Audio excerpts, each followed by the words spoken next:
Bonjour tout le monde, je me présente Anne et voici ma jumelle Hélène. Bonjour Hélène. Allô? Donc, bienvenue à la chronique cinéma. Ouais, ben oui, ils savent, là. Pourquoi tu penses qu'ils nous regardent, hein? La chronique cinéma, yeah! Donc, cette semaine, on est allé voir Café de Flore de Jean-Marc Vallée, le réalisateur du film à grand succès Crazy et aussi de Young Victoria. Oui, mais ça, c'était une commande. Ça compte pas vraiment. Bla, bla, bla. Donc, Café de Flore, c'est l'histoire de Antoine Godin, incarné par nul autre que Kevin Parra. Personnage ambigu, mentionnons-le. Ambigu? Ben, c'est un DJ anglophone gaspésien, puis quand il est jeune, il est joué par un trisomique. C'est vraiment pas clair, ce personnage. Mais voyons, Kevin Parra, c'est pas le trisomique, c'est l'ado gothique. Comme dans Crazy? Coudon, c'est quoi son trip à Jean-Marc Vallée avec les ados qui ont du mascara? Y est-tu gay, Jean-Marc Vallée? Oh, s'il te plaît. Ah, sûrement pas. On voit rien que des filles en boule dans son film. Hey, je te dis qu'il se garde pas à peu près, le Kevin, hein? On regarde un extrait. Non. Donc, c'est un film qui flirte entre l'amour et le surnaturel, qui est tout en musique, en poésie, en sensualité. Alors, l'histoire se déroule à deux époques. Donc, ça se passe dans le présent, à Montréal, où Antoine Godin, incarné par Kevin Parra, se sent tiraillé entre les deux amours, les deux femmes de sa vie, et le Paris des années 60, dans lequel Vanessa Paradis incarne une mère monoparentale qui s'occupe de son fils Laurent, atteint de la trisomie 21, qui, lui, tombe amoureux d'une fillette, elle aussi atteinte de la maladie. Bon, là, tenez-vous bien, parce que ça commence à être un peu plus compliqué. Hey, arrête, j'ai déjà saigné du nez. D'ailleurs, la relation entre Vanessa Paradis et son fils est vraiment très touchante. On regarde un extrait. Ça, c'est un peu plus présentable, tu penses pas? T'es pas un peu zen pour avoir une amoureuse?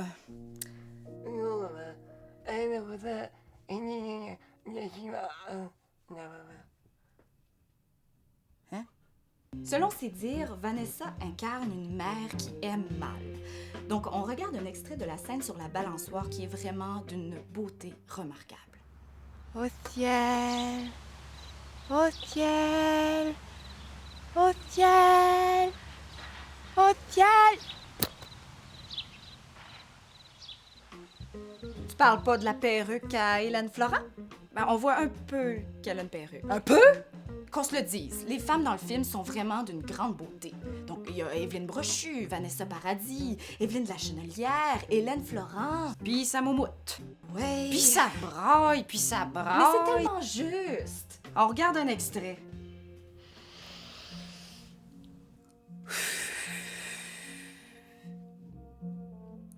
Je me sens bizarre depuis un moment.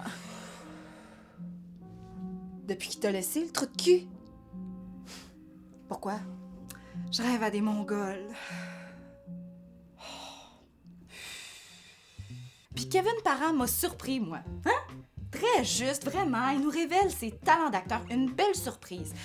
Prendre contact avec le cinéma dans un film qui laisse une grande place à la musique l'a beaucoup aidé. On peut entendre la musique de Pink Floyd, de Sigur Rós. Kevin Parra. Non. Il chante pas? Mais non. Et pourquoi il a été engagé pour chanter s'il chante pas? Pour jouer. La guitare? Coudon, l'as-tu vu le film? Miroir. Ricochet. La musique soutient à merveille l'action dans le film, vraiment. Donc, on regarde un extrait de la scène de demande en mariage entre Évelyne Brochu et Kevin Parra. On regarde ça.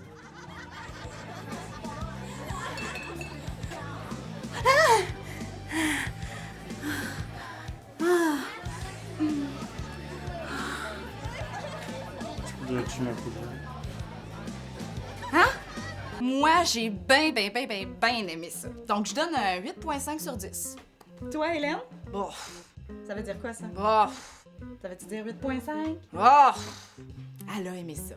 Donc, on se voit bientôt et on a bien hâte de vous parler de notre prochain film. Hein, Hélène? Miroir. Ricochet.